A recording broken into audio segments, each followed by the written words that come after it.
আপনি কি ভাবছেন আপনি একটা ব্যবসা শুরু করবেন আর আপনার কাছের মানুষরা আপনাকে সাপোর্ট করবে? তাহলে আপনি একদমই ভুল ভাবছেন। হ্যালো এভরিওয়ান, আমি Ruksana and welcome to my channel. আমার location Khanyan Pandua. Baking related যে কোনো অর্ডার পারপাসে আপনারা আমাকে ফেসবুকে ইনবক্স করতে পারেন অথবা ইনস্টাগ্রামে ডিএম করতে পারেন। আপনারা অনেকেই ভাবছেন যে একটা ব্যবসা শুরু করব এবং নিজের পায়ে দাঁড়াবো।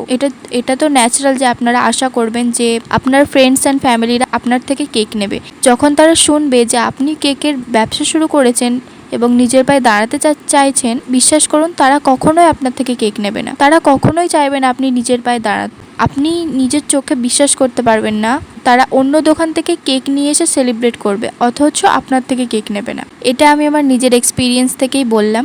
এখন আসি কেকের কথায়। তো এটা হচ্ছে আমার কালকে যে আমি এগলেস স্পঞ্জটা শেয়ার করেছিলাম, সেই স্পঞ্জেরই ডেকোরেশন ভিডিও। আনফর্চুনেটলি আমি এই কেকটার ফুল ভিডিওটা নিতে পারিনি সময়ের অভাবে, বাট আমি এটার ক্রাম কোটিংটা আপনাদের সাথে শেয়ার করেছি। প্রথমে কেকের মধ্যে সুগার সিরাপ দিয়ে দিয়েছিলাম, এরপর ক্রিম লাগিয়ে নিয়েছিলাম, তারপর হোয়াইট চকলেট গ্রেট করে অ্যাড করেছি। আমি সবসময় এরকম হোয়াইট চকলেট গ্রেট করে অ্যাড করি, এতে করে টেস্টটা খুব ভালো আসে। লাস্টে আমি কেকের পিকচারটাও আপনাদের সাথে শেয়ার করেছি অ্যান্ড রিভিউটাও শেয়ার করেছি। আর ভিডিওটা যদি ভালো লাগে আমার চ্যানেলটাকে সাবস্ক্রাইব করে দেবেন। আজকের মতো এতটুকুই, দেখা হবে নেক্সট ভিডিওতে। বাই।